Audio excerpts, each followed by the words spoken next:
I don't know if I should call this a game review or not, because honestly, I have no idea how to make a game review. But you can say this is just a gamer take on a game that I really like, which is Plague Tale Requiem. Plague Tale is one of the best games I've played in 2022, if not the best game I've played. It took me on a beautiful journey following the event of the first game. You're probably wondering whether or not to play the first game, and to that I say absolutely yes. You should definitely play Plague Tale Innocence. It's a really beautiful game, and you get also to see how it all started for Amicia and Hugo. You need to play it to have a better understanding of Requiem and to understand the development of the characters. And generally, it's a really beautiful game. And if you like story-driven games, you should definitely play the first one. The story picks up where the first game ended. Amicia continued on her journey with Hugo, Lucas, and her mother, trying to find a cure for Hugo, whose case is worsening. And it takes you on a journey between different cities and locations. One of the best things about Plague Tale Requiem is the graphics. It's so beautiful. It's the most beautiful game I've ever played this year, and I think it's actually the most beautiful game I've ever played. The level of details and the graphic fidelity in this game is stunning. It's full of beautiful environments, colors, and sceneries, from the countryside to the forest to the islands. For me, it's the first taste of what next gen gaming is like. The characters, models, and the cities are so well made that a lot of times I opened photo mode and just enjoy how beautiful they all look. I've been waiting for this game ever since they announced it, and I actually downloaded it from Game Pass, and I waited for I think 2 months until I got a new 4K TV so that I can play it, and it was worth every bit of the wait. It looks amazing on 4K. You should definitely try it on a 4K display. Right off the bat, this game does not have 60 FPS performance mode on consoles, only on PC. It only has a 30 FPS on consoles, but for me, I don't think it's a big deal, and I actually think 30 FPS is the way to play this game. I know, so many of you will disagree with me, like 60 is smoother, faster. Yes, true. The game is so graphically dense. The graphics are next level. So to have this amazing graphics for 30 FPS, yeah, I'll take that. And one thing, the game is more intense, challenging, and kind of thrilling than the first one.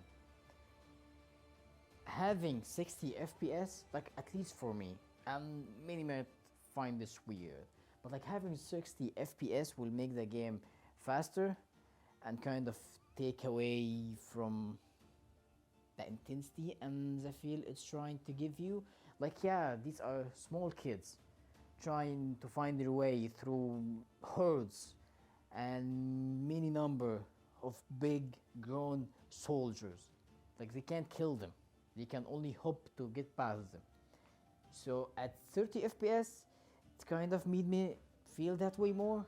But like with 60, I don't know, that's just how I feel. Yeah, that's how I feel.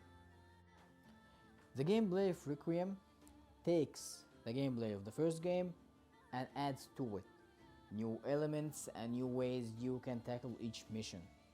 To get past enemies, you'll still have to do the same stealthy things, like you can trick them to move away, make noises, hide and pass through the bushes.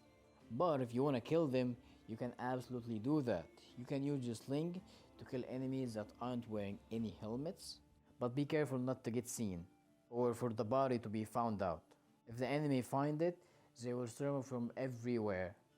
You do get a knife that you can defend yourself with if they're gonna catch you, but it's a one-time use and that's it. You can extinguish the fires they're holding so that the rats will attack them, and later in the game you'll get a crossbow, so you can kill them more easily with it. So yeah, be careful how you tackle each mission. What I really like about the game is the skill tree system. It's different from other games. It depends on how you choose to play the game. If you wanna be perfect stills, this will increase your stills skill tree to make you move you move quicker when you're crouching, and your footsteps make less sound. If you wanna kill everyone you see, this will increase your aggressiveness to make your sling hit harder, throw objects further, and increase your ability to stab through armor. If you like crafting, exploring, and picking up materials, this will increase your alchemy skills. It's a new take on the skill trees, and I really like it. And also, if you like exploring, you can find souvenirs. Some of them are cute, and others are kind of disturbing. One of the things I really like about Requiem is the no HUD. I love the fact that this game has no HUD. It only appears during encounters with enemies, crafting, like when you actually need it. That's the only time it appears. The no HUD gives the game a cinematic feel, which really suits the game, and I believe that many games should adopt this method instead of flooding the screen with annoying info that take away from the experience. And yes, I'm talking to you, Ubisoft. I can't talk about this game without talking about the voice acting. Charlotte McBurney did an amazing job with voicing Amicia. She absolutely killed it.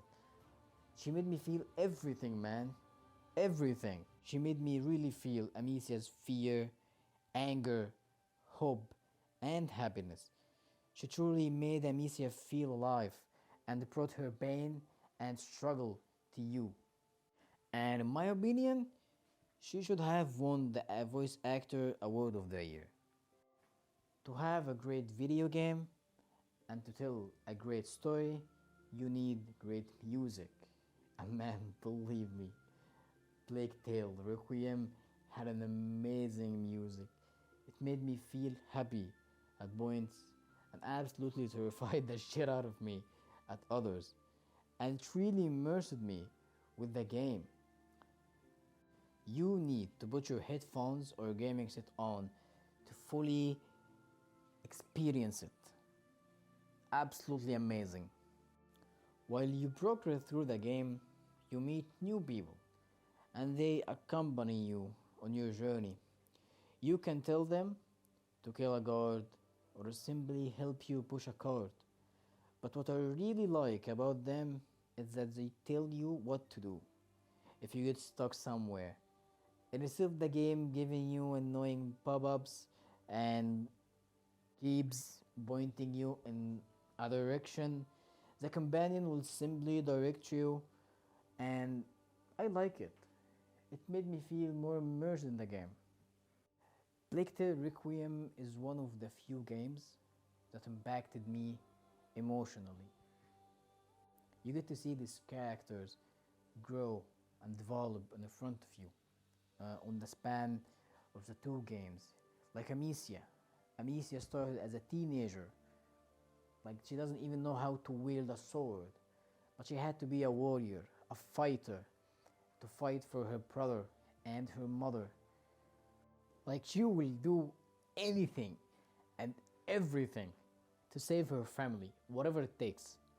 She's like a big mama bear that like, if you get near my kids, I'm gonna fuck you up. And that's Amicia. One thing I'm not gonna say I didn't like, I just didn't enjoy about the game is that at some point in the game, it turned into a mini small open world game, and I didn't get like that, man. Honestly, I got fucking lost. Like I remember at one point, it was telling me to look at the map, and there's no fucking map, and I keep looking, and I opened every fucking tab, and there's no fucking map, And my companion kept telling me, "Look at the map, look at the where's the fucking map? I don't know." I eventually found out where I should go, but I didn't like it. I didn't enjoy it as much. This kind of mini, small, open world game, bit of the game. Like, I'm more into the story. Like, push me through the story. That's what I came here for. And it delivered. It delivered. But that was just one small thing I didn't enjoy as much about the game. And I thought I should say. In a world where the AAA games, most of them are open world games that are just full of repetitive missions, one after the other, fetch quest, fetch quest, fetch quest, you get sick, you get bored. We all need a story driven game, a linear experience, and Plague Tale did that for me. It was a really good way to end 2022 of gaming for me. So, yeah, if you're just sick of open world games, you're into storytelling games, linear games, you should definitely give this game a try. This has been FPS Junkie. If you like what I do, I'd really much appreciate it if you press like and subscribe. If you don't like what I do and you stay at this point of the video, I just want to thank you and let you know that I really appreciate that you've given me the time. Have a great day.